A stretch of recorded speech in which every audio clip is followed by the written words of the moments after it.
Hey, what's up, guys? So, if you saw my top 5 video, I mentioned that I didn't want to add the Nexus cycle of ELESTRALs to that list because it would just make the list all of those guys and then Shields and Poison Tipped Arrow. And this video, I kind of want to go over why those 5 cards are so strong. So, let's just kind of jump in and look at them. So, we have Kinleo, 3-1, Nexus 2 Fire, destroy an opponent's Elestral. Equalinx, 4-3, Nexus 2 Earth, destroy a rune. Afros next up to water, draw 2 cards, and Spark it next is up to 2 thunder. Opponent gets to see your opponent's hand and discard a card from their hand. And Exaltair is you nexus 2 win to make your opponent expend 2. So the question is, I guess you could say the question is, why are these cards so strong and are they too strong? So they are strong because their abilities effectively could cost no cards and no spirits. So when I say that, I mean you could play, let's say, the corresponding divine rune for each element, and one of these guys move one spirit from your divine rune to this guy and use its effect. So Kinleo, for example, you go second, your opponent plays something, let's say they play a foamy and a face down, you go, okay, you play Kinleo, Hephaestus on 3. And now Kinleo just take 1 fire from your Hephaestus, move it to Kinleo, destroy their card, and play. So you lost no card advantage, and you've only gained effects by destroying a Celestial. That's really strong. Do the same thing with Equalinx for a rune, Afros to draw some cards, Spark it to remove a card from opponent's hand, Exaltair to get some damage in. So you could theoretically, their abilities are theoretically 0 cost. Now, that's your best case scenario. I would say on average, their cost of the ability is about half a card to a card and 0 spirits, because the other common way is to have a stadium in play to Nexus off of. You know, if in the Hephaestus example, you might want to disenchant to get your hammer out, and then you're spending 1 to get Kinley out, so now you're leaving Hephaestus on 1. You're building up your resources on board. Your opponent just crack back with the laurels and just pay 1 spirit to knock out your 2 spirits. So there's some risk and reward there. So you can't say it's completely free. There is risk and reward there. But the cost of the abilities are not that high, but they are restrictive. If you have Kinley in hand and no way to get another spirit on board, you're not going to be able to use that ability. Eaglings, Afro, Spark It, Exalted, they all run into that situation where if you don't have something on board already, starting your turn, or something to play with them, they're not going to be able to use their abilities, and that's a restriction. So, does that mean they're too strong? I don't think they're too strong because they do have a restriction.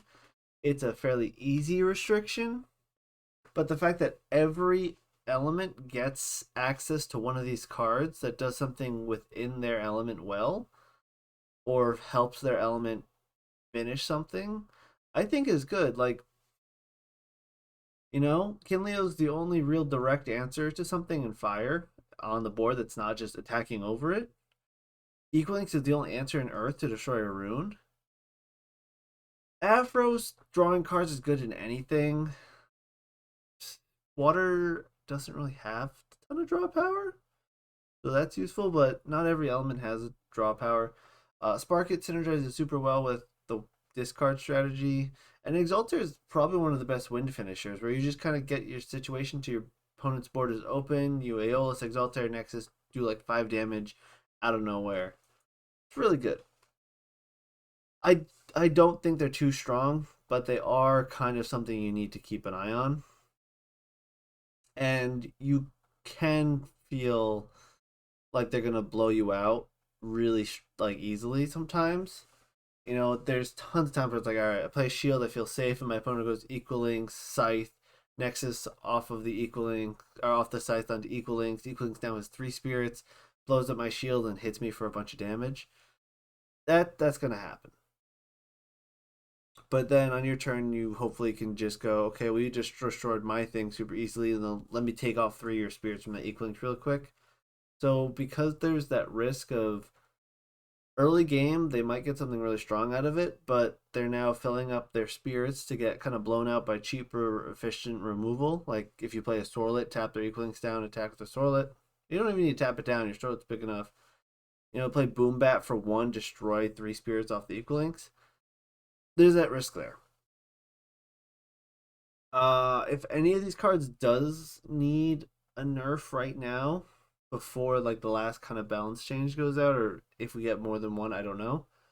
Aphros, I think is the strongest right now because in water it's very easy to get Aphros out with Foamy or just playing it from hand and defending it with like a Tsunami or whatnot. And if you get 2 Aphros out, you probably are going to win the game because you're drawing 5 cards a turn that way. Card for turn, Nexus Aphros, draw 4 more. I don't think I've lost a game where I've gotten 2 Aphros in play. The other cards are kind of less effective the more you get, except maybe Spark It, where you're discarding more cards from opponent's hand. Exaltair, you're doing another 2 damage, but the thing about Exaltair that's nice is you take 2 Wind Spirit from Aeolus to put it on it to attack for 3 more. You're not attacking for 3 more, you're just doing 2 more damage. Not as big a deal. So if any of these cards does see a change, I kind of want to see Aphros get nerfed, even though I love the card so much. I mean, I have my foil prototype Aphros just sitting on my desk all day. I love the card.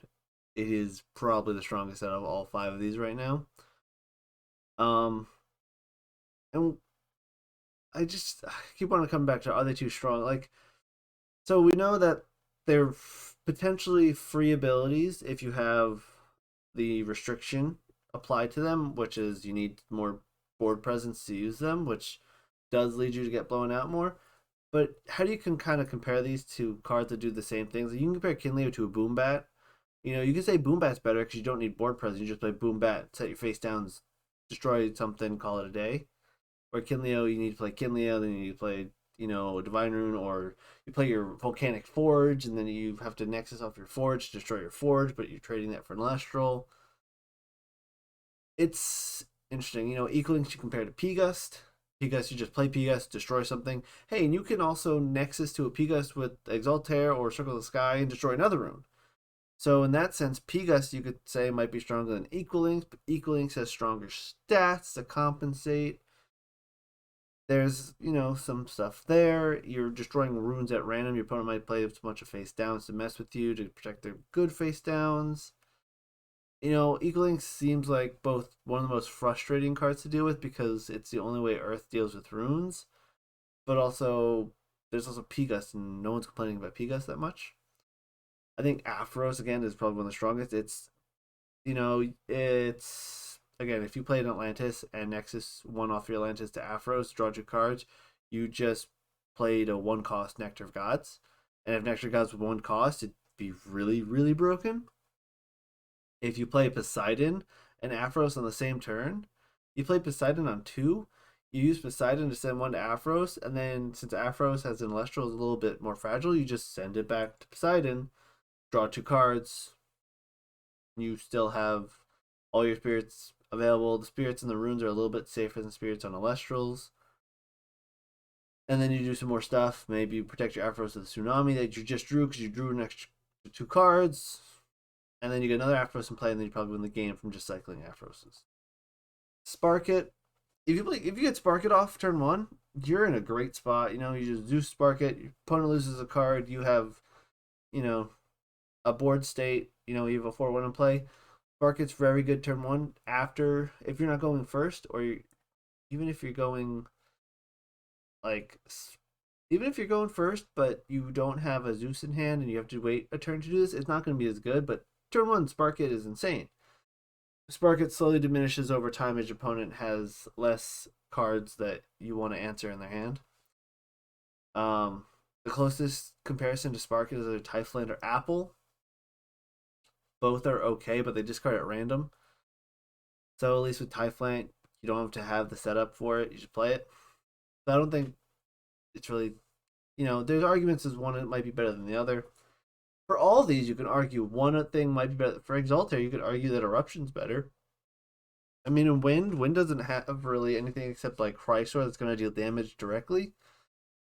And Chrysler, though, is a 2 cost, so you have trade-offs there. Um, I don't think the card's too strong, but if they see some nerfs, it wouldn't surprise me. I know people are currently really afraid of Kinleo and Equalinx, but I think that's less about these cards being super strong and more so being the decks they're in, they're very synergistic with. Whereas we don't have a super synergistic water deck for the Afros, but Afros is probably the strongest out of all of these. We don't have a super synergistic deck for Sparkit right now, but no one's really playing a ton of discard hand control decks at the moment. But Sparkit has a really strong ability. Yeah, I know this video got a little bit rambly, but I think it's just important to say that we could say these cards are too strong. But if we say, hey, every element gets one of these strong cards, then every element has a strong card, and that's good, I think. If you want to say, oh, we need to nerf cards because they're going to be too balanced, well, then you're just going to have stronger cards anyway that are going to also need, like, nothing's going to be perfectly balanced. And I think it's cool to have strong abilities and cards that are repeatable at kind of a little bit of like, these cards, I think, develop a playstyle for people where they go, okay, I need to develop my board, and for developing my board, here's my payoff. And I think these cards are great at kind of teaching people, hey, you can have spirits on board, you can move them around, you can do stuff with them, and for that you get these strong abilities. So I think they're great teaching tools to kind of help players learn the game better. And I think it's great that they're strong. I don't think they're overpowered, but they have very strong use cases, and sometimes they will blow you out because they do something like, destroy your only shield in play, or you spark it, discard, your most important card in hand. And that will feel bad, but in the end, it also leaves them potentially vulnerable because if they play Spark It, they play Zeus, they have more spirits on board, and that's a risk they have to take. Because now, what if you tornado their Zeus for one, and boom, bat their Spark It? All of a sudden, you spent 2 spirits, 2 cards, and got rid of 4 spirits and 2 cards. So you're netting positive there, and you had to discard a card, so you're down a card, but you efficiently handled a bunch of their spirits. You went second in that situation, so you have a card in hand over the Sparkit. Yeah, I don't think they're as problematic as some people might say, but they are very strong. And if they stick, they're just going to do better and better and better the more turns that they stick on board. So, yeah, this is kind of my rant about them. I love the cards. These are all really cool cards. I really like them all. And I hope you guys took some information there. I guess to be concise here, they're all very strong. Their abilities cost about half a card to a card and basically 0 spirits.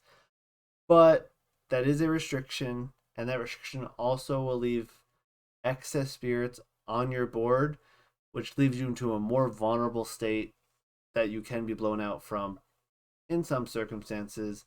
But if you can get multiple of these Nexus Celestials in play, you can really kind of take control of the board and do a lot of work with them.